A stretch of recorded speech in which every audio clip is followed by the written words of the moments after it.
こんにちは、奇跡きたるです。頭文字を取って KK ドローイング。このチャンネルでは主に書いてみた動画を中心に配信しています。今回から急にこうしてお話しし始めたんですけども、生配信ではマイクオンで普通にお話しできる状態だったんですね。なのに普段の動画で急に無言なのも変だなと思ったのと、やっぱり見ていただく方、視聴者さんとより近い距離感でいられたらなと思いましたので、制作過程の早送りとともに私のお話にもしばしお付き合いくださいませ。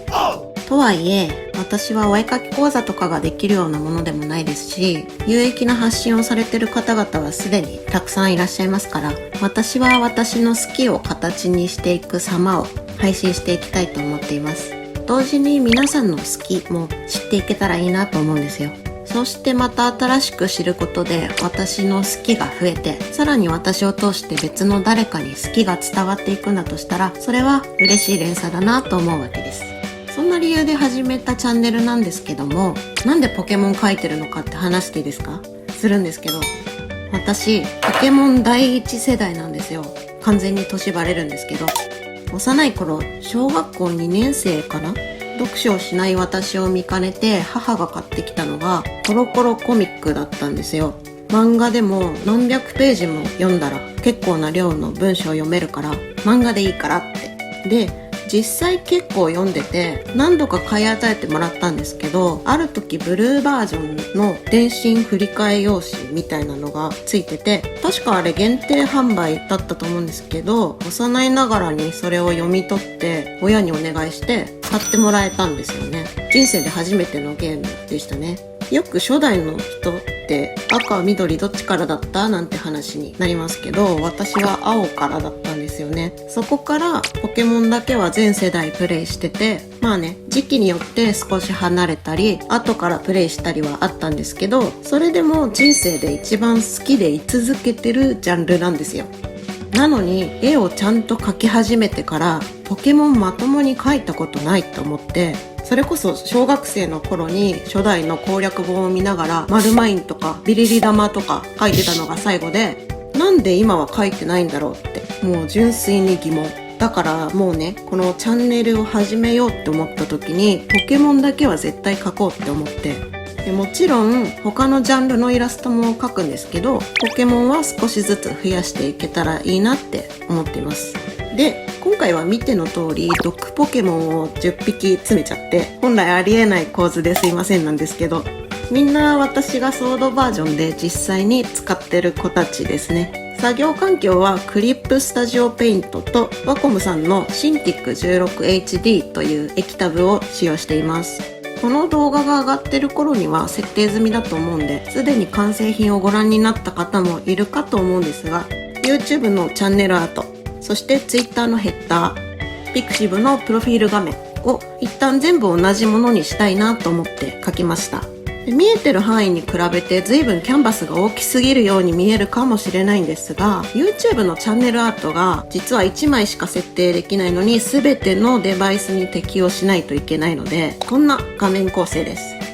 パッと見で少しでも私のことがわかる絵がいいなと思って描き始めたんですよね。でもう第一印象は毒パの人でいいかと思って、毒ポケモンだけのパーティーってやつですね。各地方のジムリーダーとか四天王がよくやってるやつです。タイプ縛りみたいな。で、最初の頃はやっぱりすごい疑問だったんですよね。ジムリーダーとか四天王とかってなんでこの人たち同じタイプばっかり使ってくるんだろうって。強くなりたいんだったらバランスよく入れた方がいいに決まってるじゃないですか。チャンピオンとかライバルはそうじゃん。できる限り隙がないように何が来ても叩けるように考えた結果みたいなパーティー構成をしてるし、ただそれで強さだけを突き詰め続けると手持ちがレーティングバトルでよく見るやつだけになっていくんですよ。私それに耐えられないタイプで、みんな一緒、同じやつで同じ持ち物で同じことするのつまんなくない？いや、わかるよ。現環境最強メンツってやっぱりいるし、だからこそ調整が入ったりもするし、ソードシールドではついにリストラされたやつもいるし、禁止ポケモンの変動もあるから強さっていうのはわかるんだけど、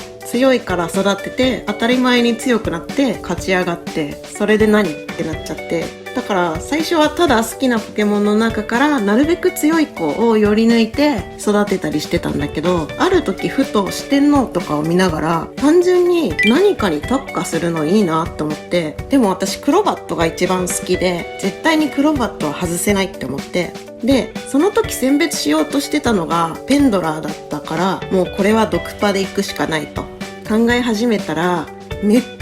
ちゃ楽しいの。ほんとポケモンバトルで何使うか迷走した人はぜひ一回やってみてほしいです。自分の好きなタイプで特化するの。そもそもバトルの流れをどう作るかとか、何を出されたらどう対抗するとか、弱点がかなり偏る分すごい頭使うし、ポケモンって奥深いなって統一パを始めてから改めて思ったんですよね。でも始めたのがここ数年なのと、新しく出た証とかいう沼要素、手に入りやすくなったおしゃぼのせいで今から揃えていってる子が多くてですね、また新しく選別できたらここに書き加えてもいいし、でも新しく書き直すかな。今は通常色の子ばっかりなんですけど、色違いの方がカラーリング的に好きな毒ポケモンちゃんももちろんいるので、今後増やしていけたらいいなと思っています。それでは背景と小物類も書き終わる頃ですので、書いた子たちそれぞれの話を少しずつ一瞬で書き上がっていく速度の中でお送りしていきますね。まずはトレーナーというか、私のゲーム内でつけてる服装ですね。ゲーム実況がありならトレーナーカードを出してしまえということで、こちらいろんな服があるのにしばらくこのスタイルで落ち着いてるんで、 SNS アイコンもこれで書いています。ライダースジャケットはそろそろ暑い季節ですけども、ソード版でプレイしています。図鑑完成はこれだけ長くポケモンやってるともう早くて、新しいポケモンだけ埋めればあとは移動するだけの状態で揃えてあります。全国図鑑で埋まってないのはマナフィー、ディアンシー、フーパ、ゼラオラの4体のみです。マナフィーは多分二度と起動しなくなっちゃったプラチナの中にいて、他の3体はちょうど私の心がポケモンから離れてる時期でしたね。いつかみんな揃ったらいいなって感じです。絵描いてばっかりで実はまだカレー図鑑が埋まってなくてですね、埋めようかなって思ってるところです。ひらがなでキタルって名前でこの格好だったら間違いなく私だと思うんで、バトルやレイドでもし出会った際はどうぞお手柔らかに。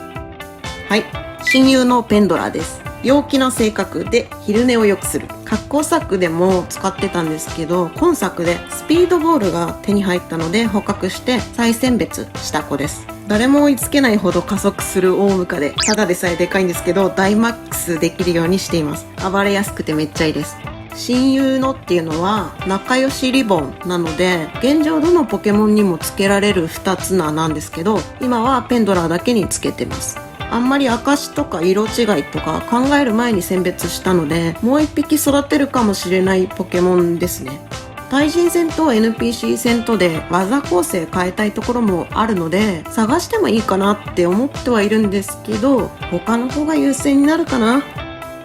そして先ほども話に出しましたベテランのクロバット。性格は陽気で暴れるのが好き。プレミアボールに入っています。この2つ名は過去作のグレートバトルリボンですね。リボンはたくさん持ってる子なんですけど、一番しっくりきたのでこれにしてます。ポケモン全体で見てもかなりトップクラスに飛び抜けた素早さでお気に入りです。速さで上から殴られるってことは少ないですからね。最後に羽の方向的に色が間違えてたので直しました。すいません。お次はドラミドロ。控えめで物音に敏感。フレンドボールに入れてます。モチーフが海の藻くずっていうのが最高に好きですね。動きもね、陸だと空中に浮いて漂ってるんですけど、海に連れて行くとマジで海の藻くずになるんですよね。なんでぜひ鎧島でやってみてください。こちらは雲を見つめるヤドラン。冷静で負けず嫌いです。すごいめんどくさそうな性格ですけど、ヒールボールで取りまくった中の一匹でした。ガラルで毒貝に腕を食われたヤドランですね。キャンプとかでほっとくと食べられた左腕を結構気にして見てるのが可愛いですね。この2つ名も可愛くないですか？ドンテンの証っていう曇ってる日に出る証なんですけど、ヤドンは鎧島でいつもいるんで天気系はどれでも取れると思うんですよね。ヒールボールのポワポワピンクもめっちゃ似合うんでかなり気に入ってます。次、雷に騒ぐストリンダー。控えめでとても几帳面。紫の派手派手エフェクトのためだけにマスターボールを使いました。